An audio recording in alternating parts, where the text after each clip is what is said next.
और विधानसभा और जिला कैसे हमें पहुंचाना है कि नहीं पहुंचाना है। जब हम हथियार लेके जाएंगे, पहला अपना बूथ गठित करेंगे। बूथ यदि गठित नहीं करेंगे, आप बूथ की सेना नहीं तैयार करेंगे, तो क्या आप उस बूथ से चुनाव होगा जीत जाएंगे? नहीं। बोलिए, ऐसे चुनाव होगा तो जीत जाएंगे? हवाई में रहेंगे। तो हमको क्या बनाना है? संगठन, बूथ का संगठन।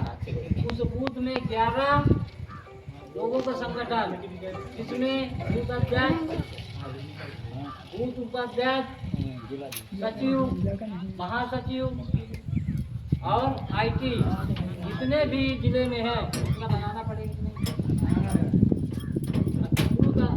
आप अपना संगठित नहीं कर रहे हैं या बूथ में आप काम नहीं कर रहे हैं, तो हवाई में तो काम कर रहे हैं। बोलिए, कहते हैं यदि कह दिया जाए कि आज आपको कहीं कार्यक्रम लगाना है, तो सीधे से ना कर देते हैं। क्या कहते हैं? आज मेरे पास समय नहीं है, तो पार्टी हमारी ऐसे मजबूत होगी। इसके साथ साथ आप झंडा नहीं बेचेंगे, कैलेंडर नहीं बेचेंगे, बूथ स्तर के लोगों को नहीं बेचेंगे, तो क्या पार्टी को मजबूत कर पाएंगे? ऐसे मजबूत हो जाएगी पार्टी। काम नहीं करेंगे, मजबूत हो जाएगी। आप मजबूती के लिए, पार्टी मजबूत करने के लिए कह रहे हैं ना, कि केवल स्पीच देंगे, लच्छेदार भाषण देंगे। बोलिए, काम करने के लिए कहा गया है ना। जब तक आप अपना संगठन बढ़ाने के लिए बूथ जब हमारा कंप्लीट हो जाता है, तो 10 गांव या 20 गांव का एक सेक्टर बनता है। उस सेक्टर को हमको देखना पड़ेगा। एक सेक्टर अध्यक्ष बनाएंगे, उसका महासचिव होगा, उपाध्यक्ष होगा, सचिव होगा, कोषाध्यक्ष होगा, IT का होगा। तो कौन बनाएगा? हम ही लोग तो बनाएंगे। तो आप सेक्टर नहीं मजबूत कर रहे हैं, ना बूथ मजबूत कर रहे हैं, तो आप पार्टी को कैसे बढ़ाएंगे? जब उनको आप झंडा देंगे कैलेंडर सेक्टर में, पैसा आपके पास आएगा, आप पार्टी में बेचेंगे और हमारा संगठन कैसे मजबूत हो जाएगा? सेक्टर जैसे आप बन जाते हैं ब्लॉक में, मान लीजिए हमारे ब्लॉक में 10 सेक्टर बन गए, 10 सेक्टर हमको तैयार है।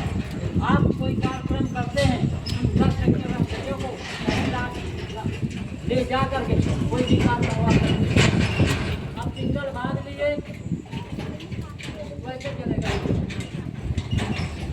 मैंने बोले, यदि 10 सेक्टर अध्यक्ष हो गए, आपके कम से कम 30 बूथ अध्यक्ष हो गए, 50 बूथ अध्यक्ष, तब तो ब्लॉक अध्यक्ष बनाएंगे।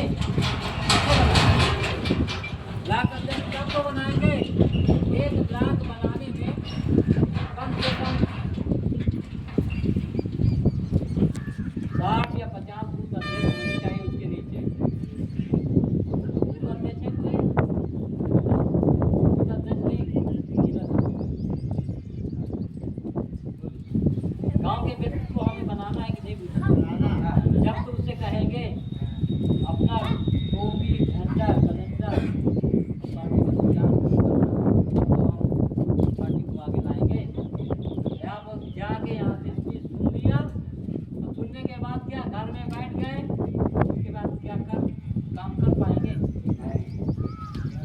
आपके 10 सेक्टर अध्यक्ष होंगे, 50 बूथ अध्यक्ष होंगे, एक अध्यक्ष बनाएंगे। आप ब्लॉक में बना, आप ब्लॉक अध्यक्ष के अंदर काम करेंगे, तो ब्लॉक अध्यक्ष की बात सुननी पड़ेगी कि नहीं सुननी पड़ेगी? सुननी पड़ेगी। ब्लॉक अध्यक्ष ऐसे होना चाहिए, कर्मठ होना चाहिए, निष्ठावान होना चाहिए, अनुशासन वाला होना चाहिए, तब तो ब्लॉक अध्यक्ष कहलाने गए। यदि वो बड़ों की बात नहीं मान रहा, बड़ों का अनुशासन नहीं कर रहा, अपने बात में बात लड़ रहा, ऐसे नहीं है, तो आपका ब्लॉक अध्यक्ष बनेगा? आप ब्लॉक में कार्यकर्ता रहेंगे? ब्लॉक के कार्यकर्ता अलग होंगे? नहीं होंगे।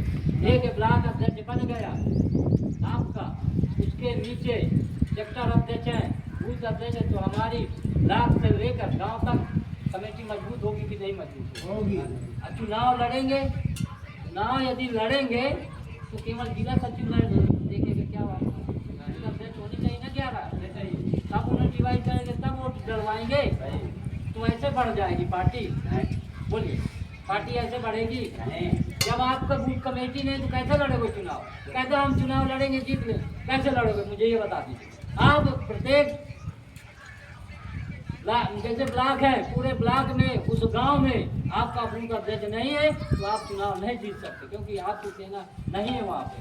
आपका जिला सचिव, वो ब्लॉक सचिव है, ब्लॉक उपाध्यक्ष है, ब्लॉक महासचिव है, ब्लॉक अध्यक्ष है, उनके बदौलत चुनाव नहीं जीत सकते आप। जीत जाएंगे? नहीं। बोलिए, जीत जाएंगे। इसलिए सभी लोगों का, सभी लोग जैसे हम सब मिल करके पहले बूथ अध्यक्ष का गठन करें।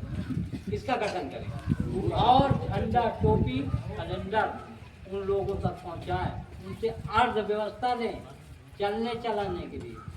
और जो आएगी पार्टी में 50% या 10% कुछ भी हो, पार्टी को दीजिए, जो आपसे बचे जाए।